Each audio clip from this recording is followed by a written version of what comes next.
اس حصے میں آپ سنیں گے سیدنا عزیر علیہ السلام کا قرآن مجید میں تذکرہ، سیدنا عزیر علیہ السلام کے دوبارہ زندہ ہونے پر قوم کا انکار اور ایک بڑھیا کی تصدیق، سیدنا عزیر علیہ السلام کی شان میں یہود کا غلو، سیدنا زکریہ علیہ السلام اور سیدنا یحییٰ علیہ السلام کا نام و نسب اور قرآن مجید میں تذکرہ، مریم علیہ السلام کی والدہ کی نذر اور مریم علیہ السلام کی ولادت، بے موسم پھلوں سے مریم علیہ السلام کو رزق الہی اور مریم علیہ السلام کے فضائل و مناقب، سیدنا زکریہ علیہ السلام کی دعا اور بڑھاپے میں سیدنا یحییٰ علیہ السلام کی ولادت، سیدنا یحییٰ علیہ السلام کا زہد و تقوی، ظالم حکمران کے خلاف فیصلہ اور سیدنا یحییٰ علیہ السلام کی شہادت۔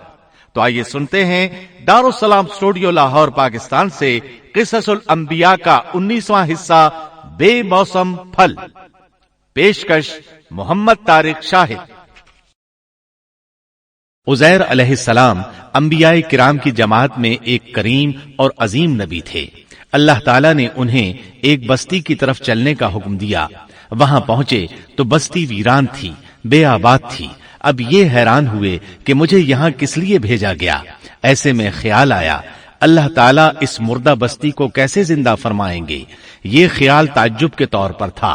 اللہ تعالیٰ سورۃ البقرہ آیت 259 میں فرماتے ہیں، أو كالذي مر على قرية وهي خاوية على عروشها قال أنى يحيي هذه الله بعد موتها فأماته الله 100 عام ثم بعثه قال كم لبثت قال لبثت يوما أو بعض يوم قال بل لبثت 100 عام فانظر إلى طعامك وشرابك لم يتسنه وانظر إلى حمارك ولنجعلك آية للناس وانظر إلى العظام كيف ننشزها ثم نكسوها لحما فلما تبين له قال أعلم أن الله على كل شيء قدير۔ یا اس شخص کی مانند کہ جس کا گزر اس بستی پر ہوا جو چھت کے بل اوندھی پڑی ہوئی تھی۔ وہ کہنے لگا کہ اس کی موت کے بعد اللہ تعالیٰ اسے کیسے زندہ کرے گا۔ تو اللہ تعالیٰ نے اسے بھی موت دے دی 100 سال کے لیے۔ پھر اسے اٹھایا، پوچھا تجھ پر کتنی مدت گزری؟ کہنے لگا 1 دن یا دن کا کچھ حصہ۔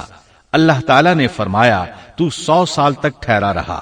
پھر اب تو اپنے کھانے پینے کو دیکھ کہ یہ بالکل خراب نہیں ہوا، اور اپنے گدھے کو بھی دیکھ، ہم تجھے لوگوں کے لیے ایک نشانی بنا رہے ہیں۔ تو دیکھ کہ ہم ہڈیوں کو کس طرح جوڑتے ہیں، پھر ان پر گوشت چڑھاتے ہیں۔ جب یہ سب ظاہر ہو چکا تو کہنے لگا میں جانتا ہوں اللہ تعالیٰ ہر چیز پر قادر ہے۔ اللہ تعالیٰ نے نیند کی حالت میں عزیر علیہ السلام کی روح قبض کی تھی، اس لیے انہوں نے جواب دیتے وقت سمجھا کہ شاید وہ سو رہے ہیں۔ انہیں یہ احساس بھی نہ ہوا کہ میں تو اتنا عرصہ مردہ رہا ہوں۔ جب وہ سوئے تھے تو صبح کا وقت تھا، جب دوبارہ زندگی ملی تو عصر کے وقت آنکھ کھلی۔ اسی لیے اللہ تعالیٰ کے سوال کے جواب میں انہوں نے کہا میں 1 دن یا دن کا کچھ حصہ سویا رہا ہوں گا۔ اللہ تعالیٰ نے فرمایا اپنے کھانے اور گدھے کو دیکھو، کھانا بہت جلد خراب ہو جاتا ہے، لیکن 100 سال گزرنے پر بھی کھانا بالکل تازہ تھا، جبکہ آپ کے گدھے کی ہڈیاں بکھری پڑی تھیں۔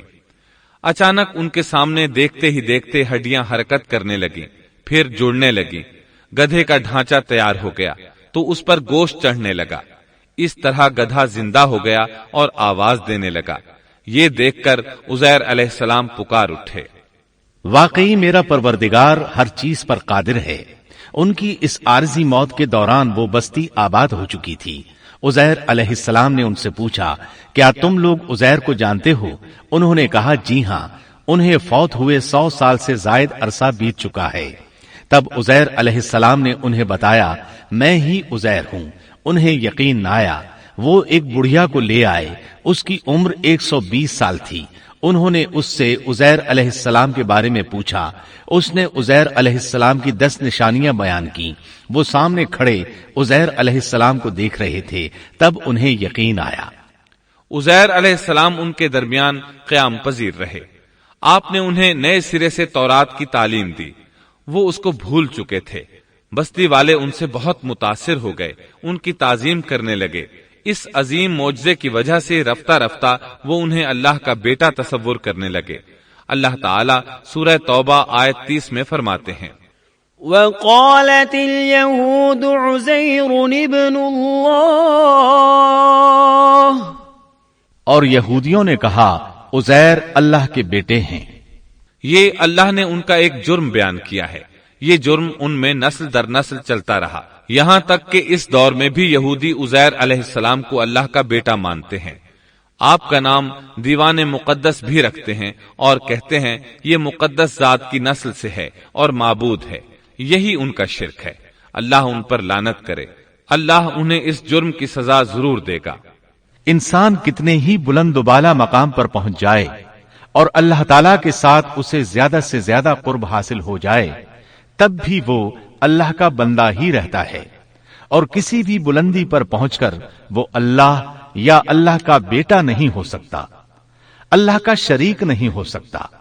اللہ جل شانہ کی ذات پاک وحدہ لا شریک ہے اور باپ بیٹے کی نسبتوں سے پاک ہے۔ لہذا انسان کی سب سے بڑی گمراہی یہ ہے کہ وہ جب کسی برگزیدہ انسان سے ایسے امور صادر ہوتے دیکھتا ہے جو عقل میں نہیں آتے، تو روب یا عقیدت کی بنا پر پکار اٹھتا ہے کہ یہ ہستی تو خود اللہ ہے جو انسانی شکل میں آئی ہے، یا اس کا بیٹا ہے، یا اللہ تعالی کی شریک ہے۔ وہ یہ نہیں سوچتا کہ بلا شبہ ان واقعات کا جاری ہونا اللہ کی طاقت کے ذریعے ہے، جو بطور نشان اس برگزیدہ انسان کے ہاتھوں جاری ہوئے۔ اس کے باوجود یہ نہ اللہ ہے نہ اللہ کا بیٹا، بلکہ اس کا ایک پسندیدہ بندہ ہے، اور یہ امور اللہ تعالیٰ کے خاص قوانین کے تحت صرف اس کی تائید اور اس کی صداقت کے لیے ظاہر ہوتے ہیں، ورنہ وہ بھی اللہ تعالیٰ کے آگے اسی طرح مجبور ہے جس طرح دوسری مخلوق۔ قرآن کریم نے سیدنا عیسیٰ علیہ السلام کی حقیقت سورہ آل عمران کی آیت 59 میں اس طرح بیان کی ہے، اللہ کے نزدیک عیسیٰ علیہ السلام کی مثال آدم علیہ السلام کی سی ہے کہ اللہ نے انہیں مٹی سے پیدا کیا اور حکم دیا کہ ہو جا، اور وہ ہو گئے۔ مطلب یہ کہ اللہ کا بیٹا اگر کسی کو کہا جا سکتا تو آدم علیہ السلام کو کہا جانا چاہیے تھا۔ لہذا کسی نبی کے بارے میں یہ عقیدہ رکھنا کہ وہ اللہ کا بیٹا ہے بالکل فضول اور باطل ہے۔ اب سنیے زکریا اور یحییٰ علیہم السلام کے واقعات۔ دن گزرتے گئے، ابراہیم اور یعقوب علیہم السلام کی نسل سے کچھ نیک لوگ پیدا ہوئے۔ ان کو آل عمران کے نام سے یاد کیا جاتا ہے۔ اللہ تعالیٰ سورہ آل عمران آیت 33 اور 34 میں فرماتے ہیں، ان اللہ اصطفى آدم ونوحا وآل ابراہیم وآل عمران على العالمین ذریة بعضها من بعض واللہ سمیع علیم۔ بے شک اللہ تعالیٰ نے تمام جہان کے لوگوں میں سے آدم کو اور نوح کو اور ابراہیم کے خاندان اور عمران کے خاندان کو چن لیا کہ یہ سب آپس میں ایک دوسرے کی نسل سے ہیں، اور اللہ تعالیٰ سنتا جانتا ہے۔ جس عمران کا ذکر قرآن مجید نے کیا ہے یہ داؤد علیہ السلام کی اولاد سے ہیں۔ زکریا علیہ السلام کی بیوی، یحییٰ علیہ السلام کی والدہ عیشا اور مریم علیہ السلام کی والدہ حنا دونوں حقیقی بہنیں تھیں، اور زکریا علیہ السلام رشتے میں مریم علیہ السلام کے خالو تھے۔ اس طرح یحییٰ علیہ السلام اور مریم علیہ السلام آپس میں خالہ زاد ہیں۔ اللہ تعالیٰ نے اس دور کے کئی واقعات کی طرف اشارہ کیا ہے۔ سب سے پہلا تذکرہ مریم علیہ السلام کی پیدائش کا ہوا ہے۔ یہ واقعہ دمشق میں ہوا۔ زکریا بن دان سلیمان علیہ السلام کی اولاد میں سے تھے، دمشق میں زندگی گزار رہے تھے۔ عمر 100 سال سے زیادہ ہو چکی تھی۔ اس قصے کی ابتدا قرآن مجید نے عمران کی بیوی سے کی ہے۔ وہ مریم علیہ السلام کی ماں اور عیسیٰ ابن مریم کی نانی ہیں۔ عمران کی بیوی کے ہاں عرصہ دراز سے کوئی اولاد پیدا نہ ہوئی تھی۔ ایک دن انہوں نے ایک چڑیا کو دیکھا، وہ اپنے بچوں کو خوراک کھلا رہی تھی۔ یہ دیکھ کر انہیں شدت سے اولاد کی خواہش محسوس ہوئی۔ انہوں نے اللہ سے دعا کی، اللہ نے ان کی دعا کو قبول فرمایا۔ چنانچہ جب بچے کی ولادت کا وقت قریب آیا تو انہوں نے ایک نذر مانی۔ سورہ آل عمران آیت 35 میں اللہ تعالیٰ فرماتے ہیں، اذ قالت امرأة عمران رب انی نذرت لك ما في بطنی محررا فتقبل منی انك انت السمیع العلیم۔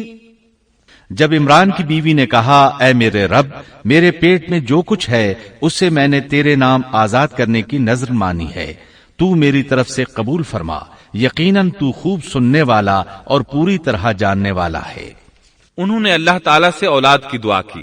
اللہ تعالیٰ کے حکم سے جب انہیں بچہ پیدا ہونے کی امید ہوئی تو انہوں نے نذر مان لی کہ جس بچے کو جنم دوں گی اسے اللہ کے لیے آزاد چھوڑ دوں گی تاکہ وہ بیت المقدس کی خدمت کرے۔ زکریا علیہ السلام اور آل عمران بیت المقدس کی طرف نقل مکانی کر چکے تھے۔ بیت المقدس یہودیوں کی عبادت گاہ تھی۔ یہ ان کا طریقہ تھا کہ اپنی اولاد کے بارے میں بیت المقدس کا خادم بنانے کی نذر مانا کرتے تھے۔ بچہ پیدا ہوتا تو علماء کے سپرد کر دیتے، وہ اسے تورات پڑھاتے تاکہ وہ عبادت کرنے والا بن جائے، بیت المقدس کی خدمت کرے۔ لیکن ان کے ہاں بچی پیدا ہوئی۔ بچیوں کو تو خدمت کے لیے وقف نہیں کیا جاتا تھا۔ سورہ آل عمران آیت 36 میں ہے، فلما وضعتها قالت رب إني وضعتها أنثى والله أعلم بما وضعت وليس الذكر كالأنثى وإني سميتها مريم وإني أعيذها بك وذريتها من الشيطان الرجيم۔ جب بچی پیدا ہوئی تو کہنے لگیں، پروردگار میرے ہاں تو لڑکی ہوئی ہے، اللہ تعالیٰ کو خوب معلوم ہے کہ کیا اولاد ہوئی ہے، اور لڑکا لڑکی جیسا نہیں، میں نے اس کا نام مریم رکھا ہے، میں اسے اور اس کی اولاد کو شیطان مردود سے تیری پناہ میں دیتی ہوں۔ عمران کی بیوی حیرت میں پڑ گئیں کہ انہوں نے تو نذر مان رکھی ہے اور اب لڑکی کو تو بیت المقدس کی خدمت کے لیے وقف نہیں کیا جا سکتا۔ ان کے خاوند عمران بیت المقدس کے عابدوں میں سے تھے۔ بیوی نے ان سے مشورہ کیا، طے ہوا کہ بچی کو ہی خدمت کے لیے وقف کر دیا جائے۔ عمران کی بیوی بچی کو بیت المقدس میں لے آئیں۔ جس بچے کو وقف کرنا ہوتا تھا اس کی کفالت کوئی عالم کرتا تھا۔ عابدوں میں اس وقت یہ جھگڑا پیدا ہوا کہ اس بچی کی کفالت کون کرے گا۔ اس کے لیے آخر یہ طریقہ طے کیا گیا کہ وہ سب اپنا اپنا قلم پانی میں پھینکیں گے، جس کے قلم پر کچھ ظاہر ہو وہ اس کا کفیل بن جائے گا۔ چنانچہ سب نے اپنے قلم پھینک دیے، وہ پانی کے بہاؤ کے ساتھ بہنے لگے، جبکہ زکریا علیہ السلام کا قلم پانی کے بہاؤ کی مخالف سمت بہنے لگا۔ اللہ تعالیٰ سورہ آل عمران آیت 44 میں فرماتے ہیں، وما كنت لديهم إذ يلقون أقلامهم أيهم يكفل مريم وما كنت لديهم إذ يختصمون۔ تو ان کے پاس نہ تھا جبکہ وہ اپنے قلم ڈال رہے تھے کہ مریم کو ان میں سے کون پالے گا، اور نہ تو ان کے جھگڑے کے وقت ان کے پاس تھا۔ اس طرح زکریا علیہ السلام کفیل قرار پائے۔ مریم علیہ السلام نے بہت اچھی پرورش پائی، وہ بہت تیزی سے پروان چڑھی۔ آپ کا جسم مضبوط اور خوبصورت تھا، بہت نیک اور عبادت گزار تھی، عورتوں میں سب سے زیادہ سچ بولنے والی تھی۔ اللہ تعالیٰ نے انہیں اپنی کرامات سے نواز رکھا تھا۔ اللہ تعالیٰ سورہ آل عمران آیت 37 میں فرماتے ہیں، كلما دخل عليها زكريا المحراب وجد عندها رزقا قال يا مريم أنى لك هذا قالت هو من عند الله إن الله يرزق من يشاء بغير حساب۔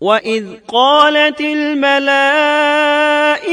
يَا مَرْيَمُ إِنَّ اللَّهَ اصْطَفَاكِ وَطَهَّرَكِ وَاصْطَفَاكِ عَلَى نِسَاءِ الْعَالَمِينَ،